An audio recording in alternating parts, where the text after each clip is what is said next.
The Tiger II is known as one of the strongest Tier 8 vehicles currently in World of Tanks Blitz, in the literal sense of having incredibly good armor, but also in the statistical sense. I mean, after the latest buff in Update 8.5, this thing is just incredible. But another German Tier 8 tech tree, in fact brothered to the Tiger, is the VK4502A, a vehicle that never really got any recognition, and nowadays, after Update 8.5, it probably should be getting a lot of recognition. I honestly didn't even think much of this vehicle, even though its frontal armor was buffed. I didn't think it would really change much. However, on my stream yesterday, somebody told me to play this tank. So I said, you know what, we'll try it out. We'll see how it is from one of my donations. So after trying it out, this tank was incredible. It literally bounced so many shells on the front. Now, it could have just been a fluke. We're going to find out in today's video. So what changed on this vehicle? Well, if we make our way over to Blitz Hangar and scroll and scroll and scroll past all the big changes, we make our way down to the armor, and this is the VK45's armor change. On update 8.4, the upper plate was decent. It was about 200 millimeters thick, and same for the lower plate. However, what Wargaming did to counter that now is the upper plate is way stronger at 260, but now the lower plate is 140. So basically, they made the upper plate incredibly thick, but to counter that, now the lower plate is a lot weaker. I like that. I mean, sure, the lower plate is going to be an easy pen from anybody that aims at it, but if you're anybody with half a brain cell, you just hide the lower plate on some sort of terrain, some ridgeline, and you're all good. I mean, the mobility of this tank, I didn't realize it, but it's actually really, really fast. You're going to notice that in this battle right now as we are loading into Faust.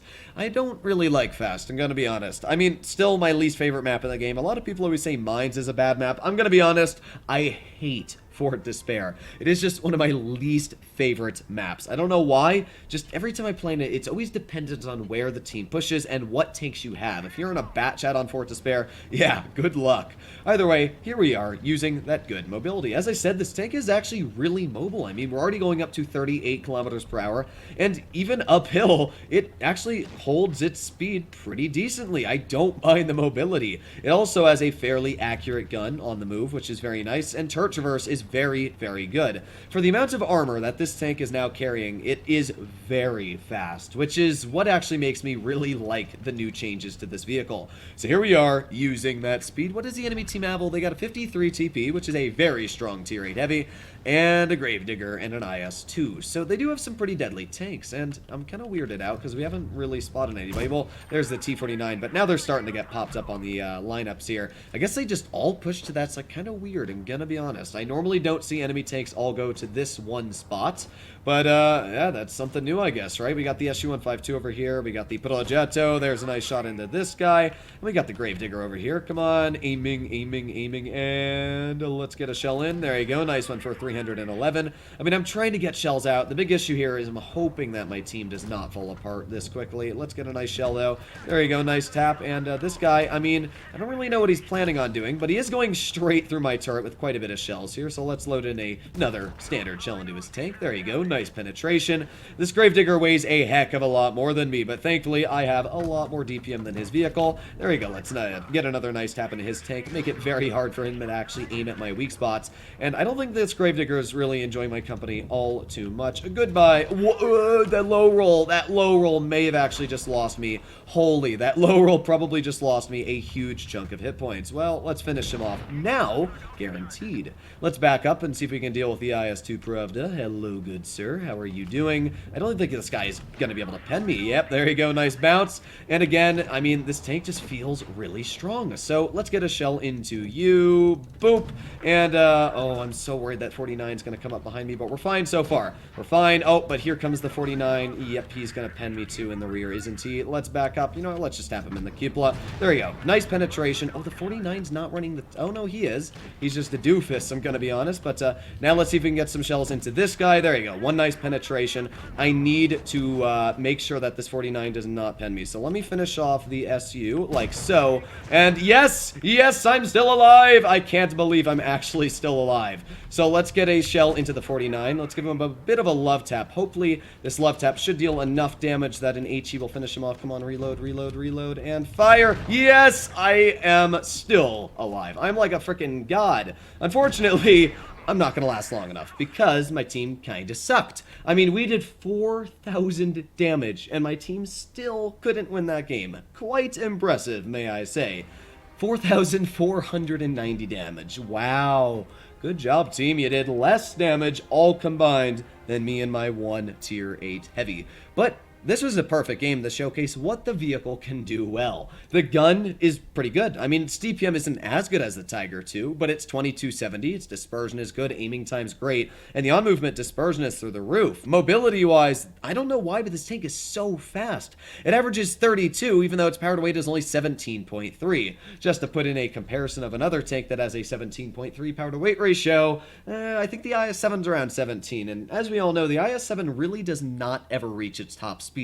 So, pretty weird. Maybe it's got really, really good terrain resistance, because that can make a big deciding factor when it comes to mobility. But overall, that first game, it really showcased everything you needed to know about the tank. Frontally, that IS-2 Pravda, that second shell he actually bounced on me, was a premium APCR shell, which is quite a bit of penetration when you do think about it. We bounce shells from that Gravedigger all the time, and even that T-49, I mean, that guy most likely should have shot a heat shell into my rear. I guess he thought he could have HE'd me somewhere, but yeah, it didn't really work out too well. But let's use the magical power of editing and load into a battle. Here we are in game number 2. Not sure how it's going to work out, but there's only one way to find out. The enemy team, for heavies, has an IS-3 and a T-34 plus a Shark. That's pretty strong for the heavies. I mean, the IS-3, nah, but T-34 will most likely butter through my armor, and that also goes for the Shark. Speed is key, let's us go. Now, as I did say, that mobility, I mean, we're even keeping up with an IS-5, which is quite a mobile heavy. So, yeah, this tank is super duper fast. Come on, go, go, go, go, go. I want to get into this frontline position. Yeah. Okay, we're good. I don't think the heavies are going this way. If they are, then they are just slow. But judging that they have a Shark, that's really not possible. So I'm just going to keep on pushing through. Oh, we got a cruel twist over here. This guy probably did not expect me to do. Whoa, okay. Okay there, buddy. Okay. I did not expect this to happen, but we're going to plop on our adrenaline in this case, and we're going to try and pen Zaya 3 a couple of times. There's 2 shells into his vehicle, and with that, that's a pretty decent chunk off of that tank already. We got the Shark over here, and the Shark is a very deadly vehicle, but the good news is that I have actually pretty close DPM to that tank. So as long as I'm able to use this armor correctly, come on, get me a bounce, come on. Oh god, that LEKPZ is on my rear. Oh no. Alright, well, let me see if I can get some penetrating shells. Okay, I see how it is. But good news is that guy's dead because he focused me, and now I'm going to give the Shark a little love tap. There you go. Nice, 375 hit points taken off of him, and we got the LEKPZ, who, you know what, I actually have to finish off the Shark. I'm sorry, Amex, I'm sorry, you have to move, dude. You have to move if you want me to help you. Oh my god, I just ricocheted his engine deck, but, yeah, that's kind of a rip. Either way, we're still doing fine here. I mean, this Shark, he's gonna die. Goodbye. And now we've got 4 tanks left. We got the TVP VTU, and what else? The T-34, Progetto, and the FE-301. Now, we did pretty good there. I mean, we didn't bounce really any shells, but we also didn't really receive many shells apart from that Shark shooting us in the front. So, here's the FE-301 aiming, and come on, come on. Oh, there's a piece of hair on my face, and it's itchy. Oh, no, I didn't get that shell off because of that.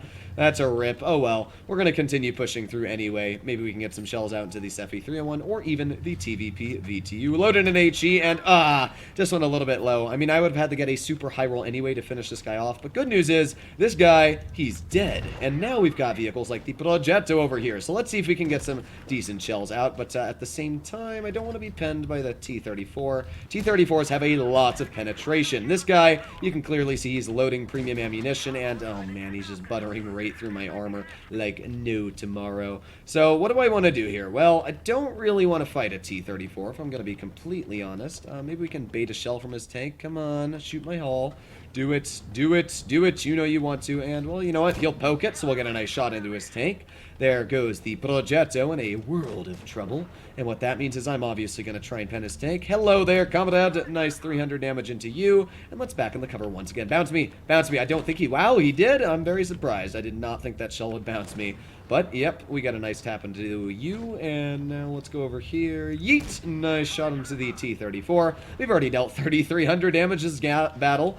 Gattle, I was about to say. And can we HE the side of him? I wonder. Let's try it. Yeah, we can actually. I was wondering if that was an HE pen, but pretty solid game again. We're at 3,600 damage dealt, and all that's left is the Progetto. Too bad I didn't hit that FE3 when I was scratching my face, but this guy, yeets! Oh, too bad this IS-5 was in my way there, but either way, we're going to finish this game off with a victory. So the first battle, it was a 4,400 damage defeat, but the second game, pretty solid, I'm not going to lie. And again, using this really good mobility, I actually enjoy this tank more than the Tiger 2. The traverse speed, plus the fact that this tank is so fast, plus its good armor and DPM, honestly, this thing is great. Love it. If you guys have not tried this vehicle out after update 8.5 and you've got plenty of credits to spare, as unfortunately the credit earnings are a bit messed up, make sure to try this vehicle out. But other than that, stay happy, stay healthy, and I'll be seeing you in the next one. Bye-bye!